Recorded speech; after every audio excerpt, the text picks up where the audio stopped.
मेरा ताल्लुक़ जो है वो क्वेटा से है। मैं अपनी स्टोरी शेयर करना चाह रही हूँ और हुआ कुछ यूँ कि हमारे फ़ादर की ट्रांसफ़र्स होती रहती थी। My father was working in Nestle.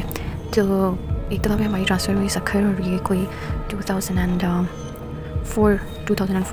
की बात है। तो जिस घर में हम लोग रह रहे थे, जो घर हमने वहाँ पे लिया था सक्खर में, बेसिकली उस एरिया का नाम उस एरिया को वालिस रोड कहा जाता है। तो वहाँ पे अक्सर जो घर हैं वो पहाड़ों को काट के, मतलब पुराने ज़माने में जो बनाया था पहाड़ों को काट के, उसी तरह से जो है उधर ही एक घर बनाया था और वो डबल स्टोरी घर था। तो हम जब उस घर में गए, आई वाज़ इन क्लास 6, तो तब की बात है ये। घर में हम 5 लोग रह रहे थे, अम्मी अब्बू और हम 3 बहन भाई। तो अक्सर मुझे ना वहाँ पे, मतलब मेरा कभी इस तरफ माइंड तो नहीं किया किस तरह की कोई चीज़ हो सकती है, and I am not sure what it was.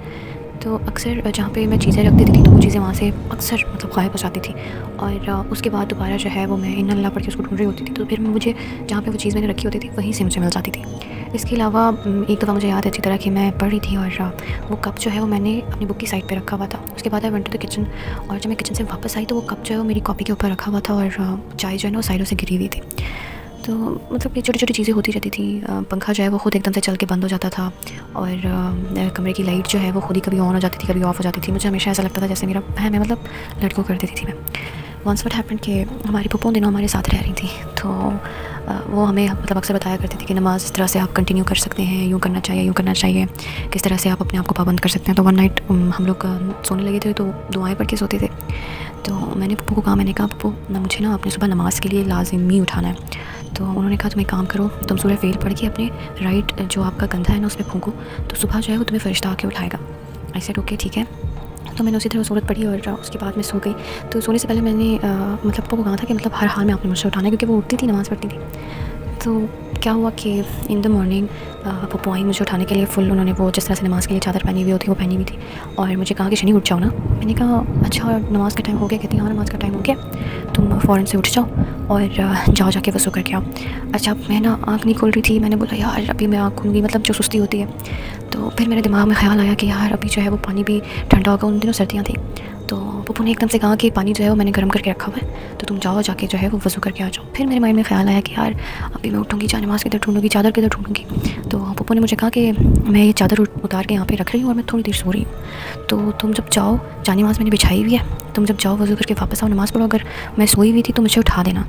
I said okay ठीक है, मैं आपको उठा दूँगी। उन्होंने कहा मैंने कुरान पढ़ना है। मैंने कहा ओके। तो मैं गई वॉशरूम, वहाँ पे मैंने देखा पानी गर्म नहीं था। मैंने बोला यार इन्होंने जो है ना बस मेरे साथ ट्रिक की है कि मैं उठ जाऊँ। खैर मैंने वज़ू की, मैं वापस आई, नमाज़ बिछी हुई थी, चादर जो है वो बेड की साइड पे रखी हुई थी।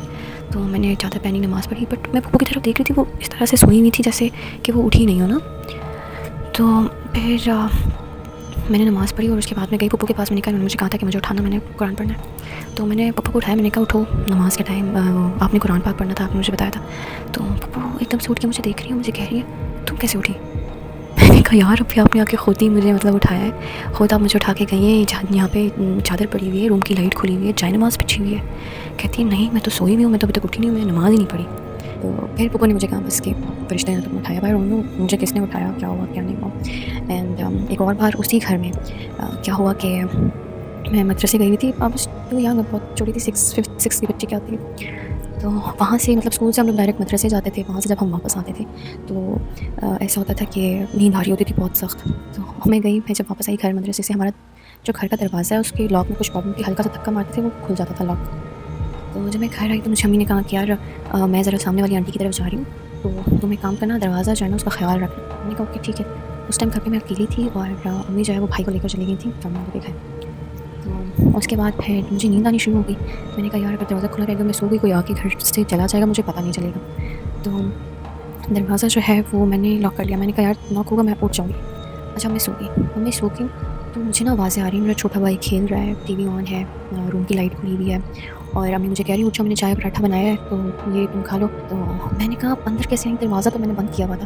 कहती बस दरवाज़ा हमने खोल लिया, तुम जाओ हाथ मुँह धो के आ जाओ। मैंने बोला ठीक है। अब मैं जैसे ही वॉशरूम गई सारी आवाज़ें बंद हो गई, मतलब एकदम से सन्नाटा हो गया। मैंने बोला यार ये क्या सीन है ना। फिर मैंने हाथ मुँह धोया, मैं बाहर ना जैसे आई, रूम की लाइट ऑफ थी, कोई नहीं था उस रूम में, खाली कप और खाली प्लेट पड़ी हुई थी वहाँ पे। और फिर उसके बाद मैं देख रही थी, मैंने बोला ये कहाँ चले गए ना। उस टाइम पे मुझे नहीं समझ में आया कि हुआ क्या मेरे साथ। तो फिर मैंने देखा भाई की आवाज़ें आ रही हैं गली से। कहता ही मैंने देखा दरवाज़ा अभी तक लॉक है, कुंडी लगी हुई है। मैंने दरवाज़ा खोला, भाई को मैंने बाहर आवाज़ दी, मैंने कहा तुम बाहर क्या कर रहे हो? कहता बाजी इतने टाइम से हम लोग दरवाज़ा मार रहे हैं, किन-किन चीज़ों से हमने कोशिश की, दरवाज़ा खुल ही नहीं रहा था, तुम सोई हुई थी। उसके बाद दोबारा मुझे जो है ना वो ऐसे हल्का सा झटका लगा, मैंने बोला ही कुछ मसला है यहाँ पे। एंड फिर जब ये एक्टिविटीज़ थोड़ी ज़्यादा हो गई तो मेरी दादी रहने के लिए आई हुई थी। एक्चुअली हमारी फैमिली जो है वो थोड़ी-सी इस तरह की बैकग्राउंड से है जहाँ पे जनाब के साथ इन द पास्ट इंटरेक्शन रहा है। तो हमारी फैमिली मेंबर्स के साथ इस तरह की बैकग्राउंड एक्टिविटीज़ जो हैं वो होती रही हैं। तो अभी जब मैंने दादी के साथ शेयर किया तो दादी ने मुझे कहा कि ये जो भी लोग हैं ये अच्छे हैं, मतलब उन्होंने अभी तक नुकसान नहीं पहुँचाया बल्कि तुम्हें हेल्प आउट किया है चीज़ें करने में ना। तो उसके बाद मैंने कहा क्या करना चाहिए? तो फिर उन्होंने मुझे एक वो बताया था टोटका, उन्होंने कहा कि एक खाली कप लो और सारे घर में किसी पेंसिल के साथ या किसी लकड़ी के साथ हर कोने में जो है वो इस तरह से वो लकड़ी मारो और बोलो कि मतलब पश्तो में बोलते हैं कि पिरन पिरन उज़े, तो कि जिन्नात जिन्नात आप लोग चले जाओ ना, और सारे घर में जो है वो इस तरह से करो, वो कप ले जाके बाहर फेंक दो। आई सेड ओके, छोटी थी उस टाइम, तो मैंने इसी तरह से किया और उसके बाद जो है वो मैंने कप ले जाके बाहर फेंक दिया। दादी ने मुझे कहा कि अगर वो कप वहाँ पे नहीं होगा टूटा हुआ तो इसका मतलब है जो फैमिली यहाँ पे है वो यहाँ से चली गई है, और अगर वो वहीं पर होगा तो फिर ये यहीं पर है। तो कोई घंटे बाद मैं बाहर गई और मैंने बाहर जाके देखा उस कप का एक पीस भी नहीं हुआ था। एंड उसके बाद जो है वो एक्टिविटीज़ ख़त्म हो गई और शिफ्ट हो गए। That's it, that's my story.